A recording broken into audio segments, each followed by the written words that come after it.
Baik, bismillahirrahmanirrahim. Assalamualaikum warahmatullahi wabarakatuh. Sebelumnya izin memperkenalkan diri. Nama saya Ahmad Musafa, NPM 207550002, program studi D4 Akuntansi Perpajakan. Di sini saya menjelaskan mengenai kerangka dasar penyusunan dan penyajian laporan keuangan, disingkat KDPPLK. Saya dapat dari referensi buku Akuntansi Keuangan Menengah berbasis PSAK, buku pertama edisi kedua oleh Dwi Martani, dimulai dari halaman 20 sampai halaman 48. Sebenarnya apa itu KDPPLK? KDPPLK atau Kerangka Dasar Penyusunan dan Penyajian Laporan Keuangan merupakan konsep-konsep dasar yang menjadi pedoman dalam penyusunan laporan keuangan untuk tujuan umum dan menjadi pedoman bagi penyusun standar akuntansi untuk mengembangkan standar akuntansi di masa yang akan datang, dan sebagai pedoman dalam penyelesaian permasalahan yang belum diatur secara khusus. Di dalam pernyataan standar akuntansi, KDPPLK disebut dengan kerangka konseptual yang diadopsi secara langsung dari Conceptual Framework IAS. Setelah itu, KDPPLK ini ditujukan untuk apa sih? Yang pertama, penyusunan standar akuntansi dalam menyusun dan mengembangkan standar akuntansi. Yang kedua, penyusunan laporan keuangan dalam mengatasi masalah yang belum diatur dalam standar akuntansi. Yang ketiga, para pemakai dalam menafsirkan informasi yang disajikan dalam laporan keuangan. Selanjutnya, saya menjelaskan mengenai apa itu kerangka konseptual. Kerangka konseptual berisikan konsep umum dalam menyusun laporan keuangan dan berfungsi sebagai acuan untuk mengatasi masalah yang belum atau tidak diatur secara khusus dalam standar. Namun, jika sudah ada standar akuntansi yang mengatur, maka perlakuan akuntansinya akan mengikuti standar tersebut. Misalkan, aset tetap, pengaturan aset tetap tidak mengikuti aturan umum yang dimuat dalam kerangka konseptual, namun mengikuti standar yang sudah mengatur, ini PSAK 16. Namun untuk permasalahan lain yang tidak atau belum diatur dalam standar dapat mengacu pada kerangka konseptual seperti soal biaya dibayar di muka yang tidak diatur secara khusus dalam standar. Ketentuan pengukuran dan penyajian biaya dibayar di muka dalam laporan keuangan dapat menggunakan asumsi dasar akrual dalam kerangka konseptual. Sebenarnya apa sih isi dari KDPPLK? KDPPLK bukanlah standar akuntansi. Bila mana terjadi pertentangan antara standar akuntansi dengan kerangka konseptual, maka standar akuntansi lebih diunggulkan. KDPPLK secara umum berisikan 1. Tujuan dan penggunaan laporan keuangan, 2. Asumsi dasar, 3. Karakteristik kualitatif, 4. Unsur-unsur yang terkandung dalam laporan keuangan, 5. Konsep pemeliharaan modal.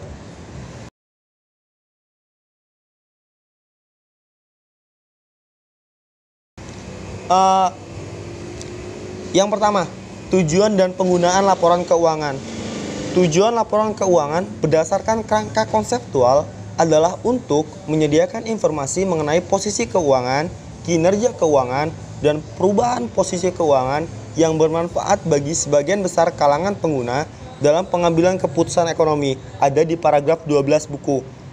Dari paragraf tersebut, kita dapat menggarisbawahi bahwa tujuan utama laporan keuangan adalah untuk menyediakan informasi yang bermanfaat dalam pengambilan keputusan ekonomi yang dilakukan oleh banyak pengguna.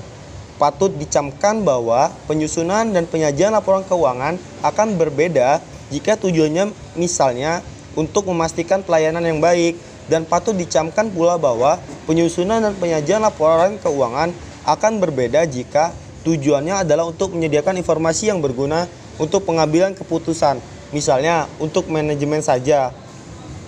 Pengguna laporan keuangan meliputi investor, calon investor, kreditor, karyawan, pemasok, dan kreditor lainnya, pemerintah, dan masyarakat. Pengguna tersebut menggunakan laporan keuangan untuk memenuhi informasi yang berbeda, diantaranya sebagai berikut. 6. Pengguna laporan keuangan dengan informasi yang berbeda. Yang pertama, investor dan calon investor menilai entitas dan kemampuan membayar dividen di masa mendatang. Investor dapat memutuskan untuk membeli atau menjual saham entitas. 2.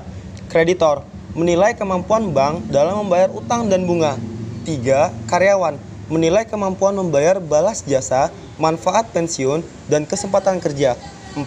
Pemasok dan kreditor lainnya. Kemampuan entitas membayar liabilitasnya yang akan jatuh tempo. 5. Pemerintah menilai bagaimana alokasi sumber daya. 6. Masyarakat menilai tren dan perkembangan kemakmuran entitas. Setelah itu 2, yaitu asumsi dasar. Apa itu asumsi dasar? Asumsi dasar yang digunakan dalam penyusunan dan menyajikan laporan keuangan berdasarkan kerangka konseptual adalah asumsi going concern dan asumsi dasar akrual. Going concern atau dalam bahasa Indonesia disebut dengan kelangsungan usaha menganggap bahwa perusahaan yang terus beroperasi di masa-masa yang akan datang tidak ada asumsi bahwa entitas akan bubar. Yang menjadi fokus bukan keterusan menerusnya, tetapi asumsi ini menjadi dasar bagi kewajaran nilai yang dicantumkan dalam informasi keuangan. Asumsi dasar lainnya adalah basis akrual. Dalam basis akrual, pengaruh transaksi dan peristiwa lainnya diakui pada saat terjadinya, bukan pada saat diterima atau dibayarkan. Penentuan pendapatan dan biaya dari posisi harta dan kewajiban ditetapkan tanpa melihat apakah transaksi kas telah dilakukan atau tidak. Penentuannya bukan keterlibatan kas, tapi didasarkan kepada faktor legalnya. Apakah memang sudah merupakan hak dalam kutip pendapatan atau kewajiban dalam kutip beban perusahaan atau belum. Kalau sudah, harus dicatat tanpa menunggu penerimaan atau pembayaran kas. Setelah itu 3, karakteristik kualitatif. Agar laporan keuangan dapat menyediakan informasi yang berguna dalam pengambilan keputusan ekonomi bagi para pengguna laporan, KDPP-LK mensyaratkan informasi yang dimuat dalam laporan keuangan agar dapat memenuhi 4 karakteristik kualitatif, yakni dapat difahami, relevan, keandalan, dan dapat diperbandingkan, ada di paragraf ke-24.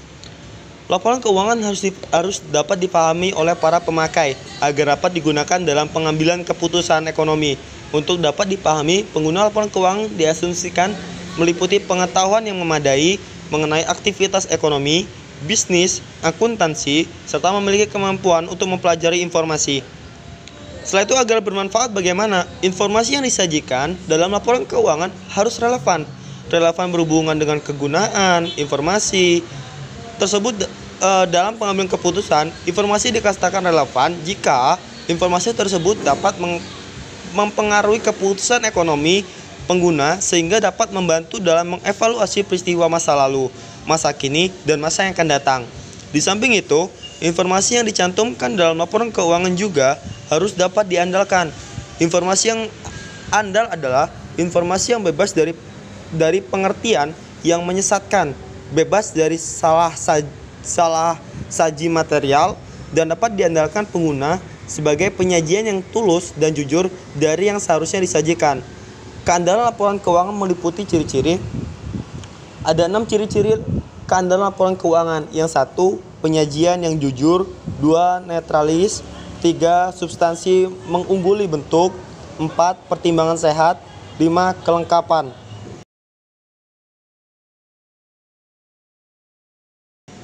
Setelah itu, laporan keuangan harus dapat diperbandingkan dengan waktu dan tempat tertentu agar dapat bermanfaat bagi pengguna. KDPP-LK mengakui bahwa terdapat beberapa situasi konflik, diantaranya karakteristik kualitatif, misalnya mengenai harga tanah. Pada tahun 2001, harga sebidang tanah adalah Rp 100 juta, sedangkan pada tahun 2003, nilai pasar dari harga tanah tersebut telah naik menjadi Rp 300 juta.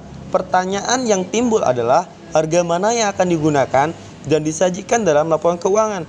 Jika berdasarkan historic cost, harga sebesar Rp 100 juta dapat diandalkan untuk digunakan, namun tidak relevan bagi para pengambil keputusan pada tahun 2003. Misalnya, kreditor dan investor ingin mengetahui nilai pasar tanah tersebut saat ini 2003, bukan nilai historisnya. Harga tanah sebesar 300 juta lebih relevan, namun tidak dapat diandalkan. Teknik estimasi yang digunakan dapat menghasilkan nilai yang berbeda. Untuk itu, penyusunan laporan keuangan diharuskan untuk membuat keseimbangan di antara karakteristik kualitatif sehingga tujuan laporan keuangan dapat tercapai. 4. Unsur-unsur yang terkandung dalam laporan keuangan. Unsur-unsur dalam laporan keuangan terbagi ke dalam kelompok yang menggambarkan karakteristik ekonominya. Unsur-unsur yang berkaitan dengan posisi keuangan perusahaan adalah aset, liabilitas, dan ekuitas.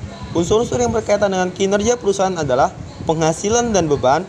Aset didefinisikan sebagai sumber daya yang dikuasai oleh entitas sebagai akibat dari peristiwa masa lalu yang diharapkan dapat mengalirkan manfaat masa yang akan datang.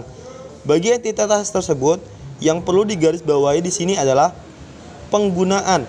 Entitas mengakui sejumlah sumber daya sebagai aset apabila entitas memiliki kendali dan kuasa atas sumber daya tersebut meski tidak dimiliki. Contohnya, entitas harus menyertakan kendaraan bermotor yang diperolehnya melalui perjanjian sewa beli atau mesin yang disewakan lewat perjanjian sewa dapat diberlakukan dengan ketetapan PSAK 30 tentang sewa.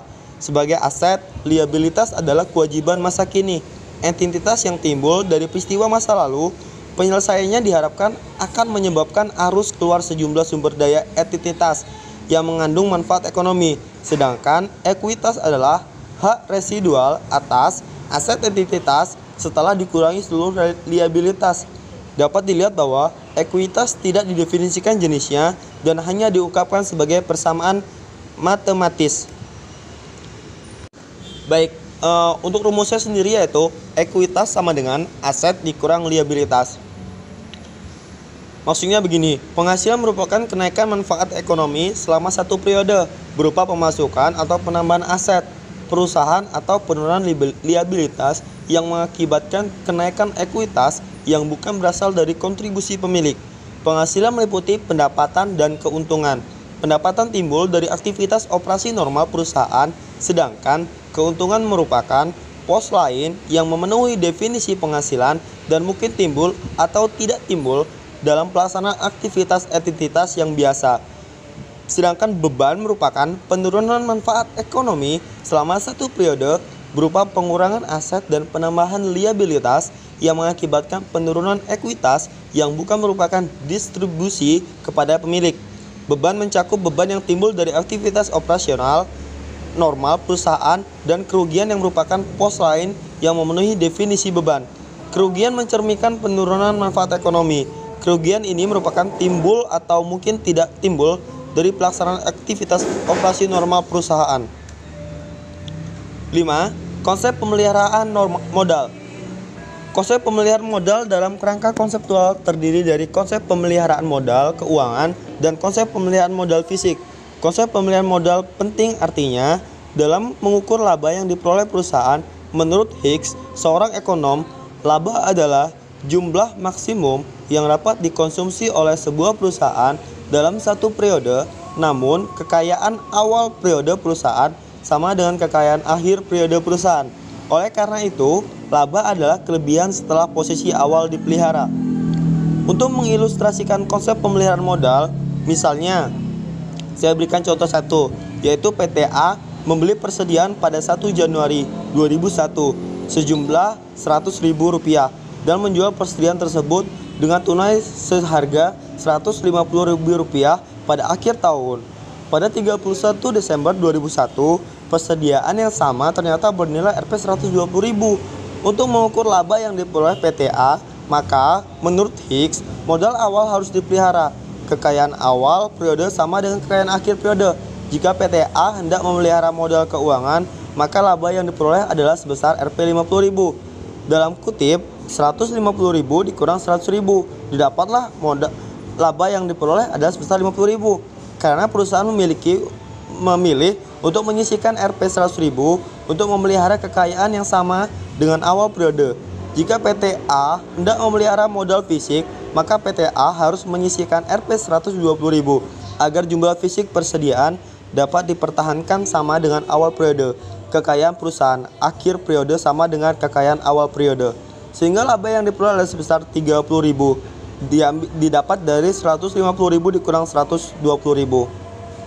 Itulah tadi penjelasan mengenai kerangka dasar penyusunan dan penyajian laporan keuangan. Bila ada kesalahan saya, itu datangnya dari saya. Bila ada kelebihan, itu datangnya dari Allah. Saya dapat referensi dari Dwi Martani tahun 2014, Akuntansi Keuangan Menengah Berbasis PSAK, karya Salamba 4 Jakarta. Bila ada komentar atau kekurangan bisa langsung di kolom komentar. Terima kasih. Saya Ri, wabillahi taufiq wal hidayah. Wassalamualaikum warahmatullahi wabarakatuh.